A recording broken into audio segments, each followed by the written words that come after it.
먼저 개인회생 제도에 대해서 말씀드려 보겠습니다. 개인회생 제도는 빚의 일부를 일정 기간 동안 갚으면 나머지 채무를 국가가 면제해 주는 제도입니다. 자영업자를 한번 예로 들어보겠습니다. 명동에 가게를 내서 운영을 하고 있었는데 이제 손님들이 많을 것으로 생각해서 물건을 많이 받아놓고 있었는데 중국 손님들이라든가 고객이 갑자기 줄어들어서 판매가 되지 않고 빚이 많이 쌓이게 됐을 때 이 사람이 어떻게 이 위기를 극복할까, 이런 문제입니다.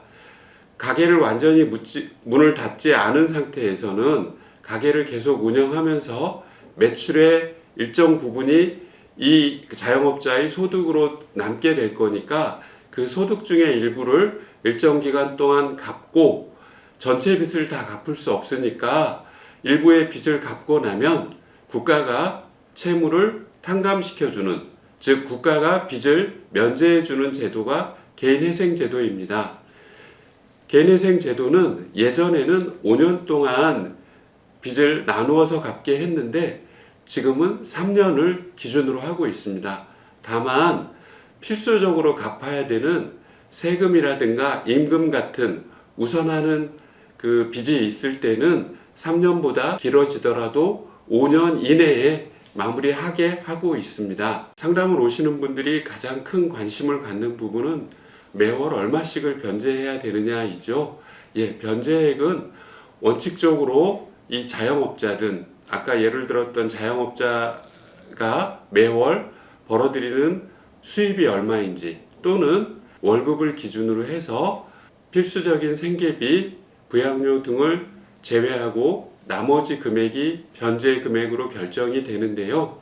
여러 가지 변수가 있어서 그냥 딱 얼마다 라고 말씀드리기는 어렵습니다. 정확한 것은 한 번씩 계산을 해봐야 됩니다. 한편 변제 금액을 결정할 때 개인의 수입이 중요하고, 그 다음에 개인이 본래 가지고 있던 재산 가치가 중요한데요. 그 3년 내지 5년 동안 변제하는 금액이 최소한 이 사람이 가지고 있었던 재산의 가치와 수입을 더한 금액보다는 커야 한다라는 원칙이 있습니다. 이것을 청산가치 보장의 원칙이라고 하는데, 기준으로 계산한 금액이 청산가치보다 더 낮게 되면 변제 금액을 올리게 합니다. 그러니까 수입만으로 결정되는 것은 아니다라는 부분에 대해서 유념하셔야 되고요. 그러면 청산가치가 어떻게 결정될까라는 부분을 궁금해 하시게 될 것인데요.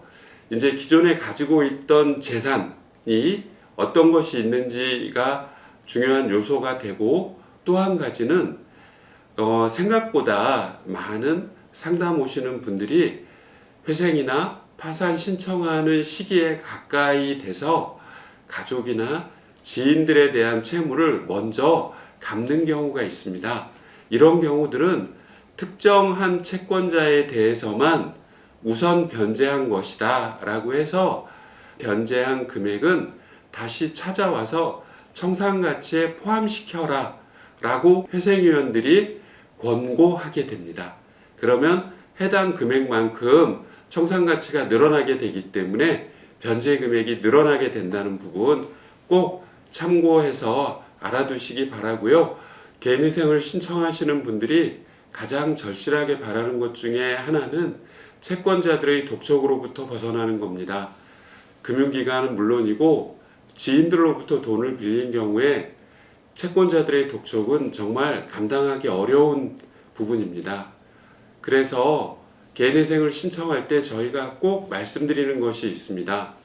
개인회생 신청을 준비하고 법원에 접수하게 되면 바로 사건 번호가 나오게 되는데, 사건 번호를 알려주면 특히 금융기관이라든가 채권 추심을 전문으로 하는 채권자들은 더 이상 독촉을 하지 않습니다. 그래서 1차적인 효과를 거둘 수 있고요. 그렇지만 사채업자들의 추심은 멈추지 않는 경우들이 종종 있는데, 이 경우에 대비한 것이 금지명령입니다. 금지명령은 법원에서 채권자들이 더 이상 채무자에게 독촉을 하지 못하게 법원의 명령으로 금지하는 결정입니다. 이게 나오면 더 이상 사채업자들도 추심을 요구할 수 없기 때문에 개인회생을 신청한 채무자들이 조금 더 편안하게 경제활동을 하고 일상생활을 유지할 수 있습니다.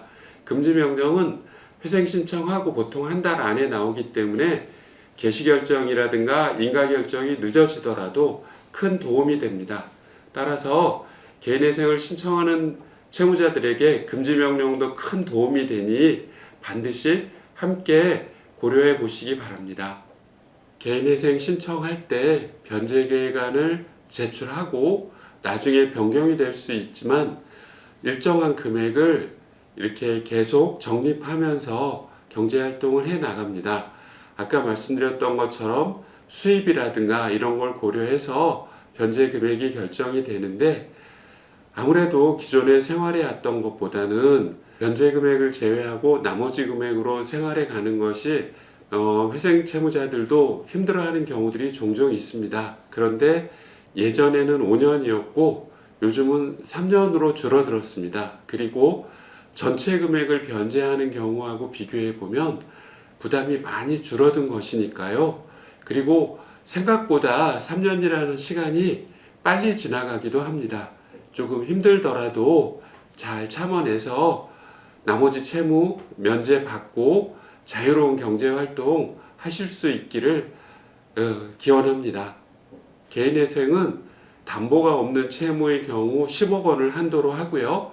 담보가 있는 채무는 15억 원을 한도로 합니다. 이 요건들은 각각 적용이 되는 것이니까요.